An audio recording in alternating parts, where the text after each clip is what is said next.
In the near future, The Running Man is the top-rated show on television. A deadly competition where contestants must survive 30 days while being hunted by professional assassins. Desperate for money to save his sick daughter, Ben Richards is convinced by the show's ruthless producer to enter the game as a last resort. Ratings soon skyrocket as Ben's defiance, instincts, and grit turn him into an unexpected fan favorite, as well as a threat to the entire system. Hello everybody, welcome back to another movie review. Today I haven't done one of these in a while, but I got back out to the theaters.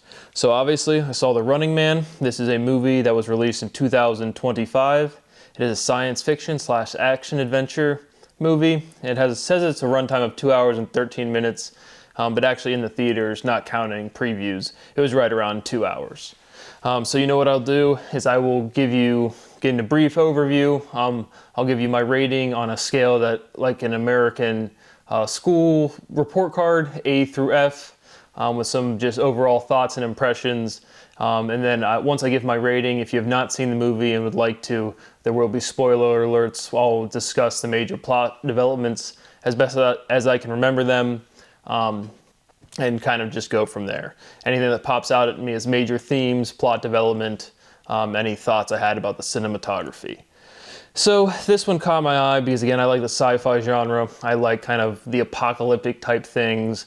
This movie is kind of similar to me in the tone of like Death Race. It's a little more lighthearted than like The Purge, but it's this sci-fi fictional thing of, again, you know, you can sign up and run around, and if you survive for 31 days, you get $1 billion new dollars. And that's the currency they use in the in this universe, this world. And so the setting, I believe, is Boston, but it could be, yeah, it's Boston, but any major just a major metropolitan area. Major cast members, I didn't really recognize too many people, but I did recognize Daniel Ezra he's like the main guy. Spencer James never got out of South Central or wherever he is in the All-American, one of the main actors in that. And I recognize Michael Cera as well. And so Glenn Powell plays the main character, Ben Richards. You have Amelia Jones, who plays another major role, Lee Pace, Jamie Lawson, Cole Domingo. But those are the kind of major actors, but Michael Cera and Daniel Ezra are the ones that I really recognized. And so overall, like I said, it's a lighthearted tone. It's kind of an action movie. The plot did get me. I thought the pace of the movie was well. Like, I wasn't there sitting checking my phone a bunch, but the conclusion of the movie wasn't that great for me, but I was entertained. And again, my scale for me is A, is it's really well done, B, is it's entertaining, C, is it's just whatever, D, is it's actively off-putting, and F is if I left the theater. And so overall, I'm going to give this movie, I'll give it a B. I'll give it a B minus. I'll just say it's entertaining. I haven't been to the theaters in a while, so I enjoyed doing that, so I'll give it a little boost.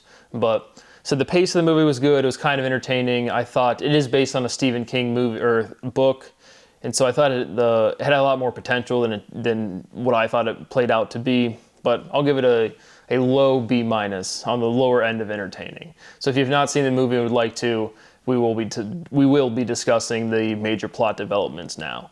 So you open up, and Glenn Powell, like it said, he is down on his luck. He's gotten fired from a couple jobs. The overall setting, like I said, it's Boston, but it's mostly, I guess, a functioning like normal life. But then they just have these games. You don't get too much context built out about like the environment they're living in.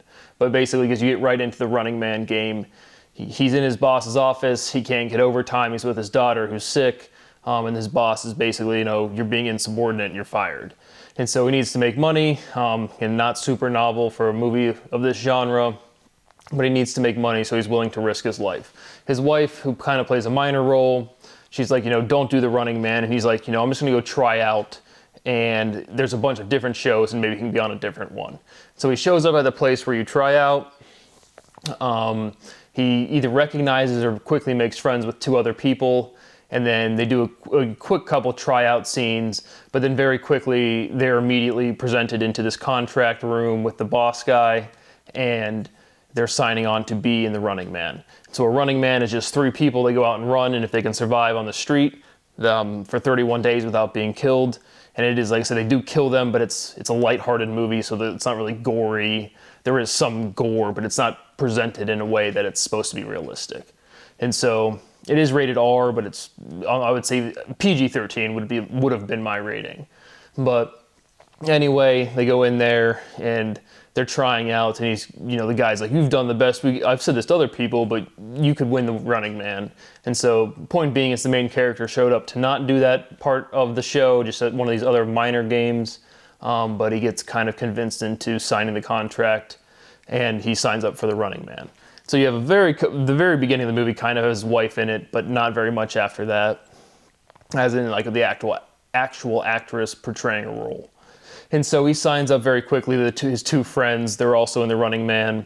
And so they basically just have a wristband. They have to film themselves for, 10 minutes a day, and then drop it off into these drop boxes. And then the videotape gets sent back to headquarters.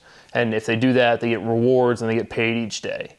And so they start, the first guy, not the main character, but the other 2 runners are one female and one male.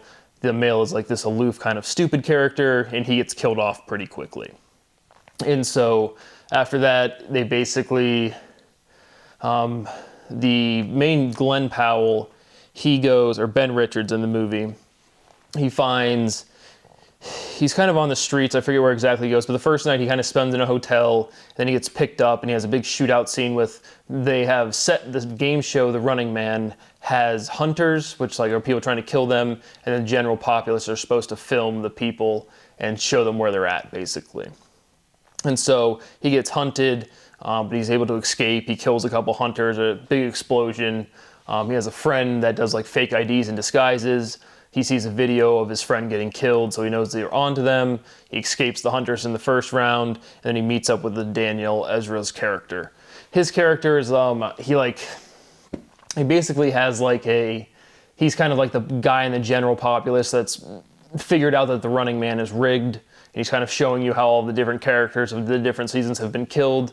But basically, him and his little brother help out Ben Richards escape the hunters. And so he hides out and helps out with him a little bit. He gets him on his way to the next kind of checkpoint. The next checkpoint is Michael Cera. Michael Cera's dad used to be on this law enforcement, in the movie, and the father was killed for not going with the goon squad. And so Michael Cera has a bunch of booby traps, kind of like a Home Alone type deal. The whole house is rigged.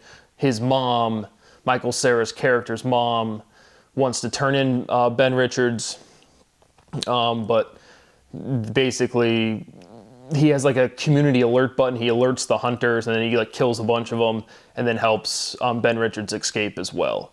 And so Ben he's running, and he kind of carjacks this chick who's kind of, again, thinking, the general populace thinks that the Running Man is either fake, which again, I don't think that was a very tight plot development, because it's the hunters are out there, shooting up, and they don't have any regard for public safety. So if they see somebody on the Running Man and they shoot 5 people that are collateral damages of the general populace, they don't care about that at all.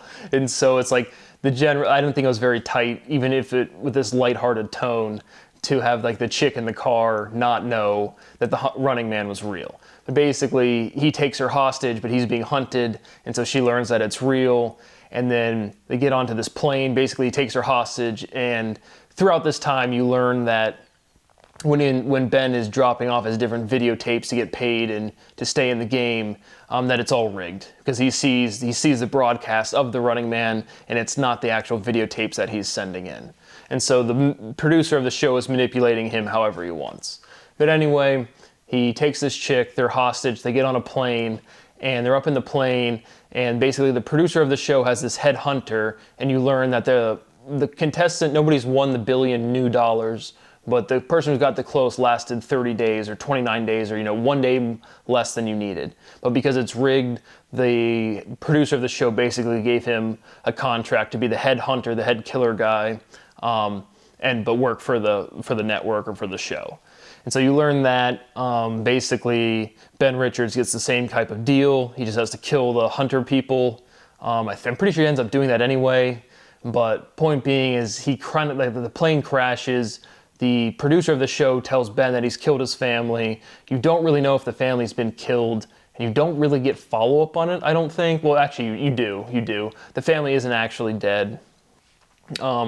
Because they're in like a coffee shop and kind of like one of the final scenes, and Ben goes up and like kind of like approaches them. But the resolution type kind of to the whole movie is this plane crashes. You're not really sure if Ben is in it or not. And then the producer of the show is up on the front. The host of the show quits, but the producer kind of like, the show must go on. And I'm missing some minor stuff, but he gets up there, and then Ben and the other kind of like hunter, well, he kills all the hunters, I think. But the point being is Ben gets in there, and the actual ending scene before the credits roll is him pointing a gun at the producer and pulling the trigger. And so it's kind of like the resolution is just like this pissed off guy at the system comes and, ends up, kills off the producer of the show. So I wasn't really sure if it's a political commentary about, the media being rigged. But overall, it was like I said, the pace of the movie was good. I thought there was way more room for novelty. I mean, it was built on a Stephen King novel. I haven't read it, so I don't know how close it was to the plot development in the actual book. But overall, like I said, on the lower end of entertaining, definitely thought there's places for the concept to be more novel, more entertaining, but decent for what it was. So overall, like I said, lower end B-. So that's what I have for The Running Man. Thank you for watching, and I'll see you on the next one.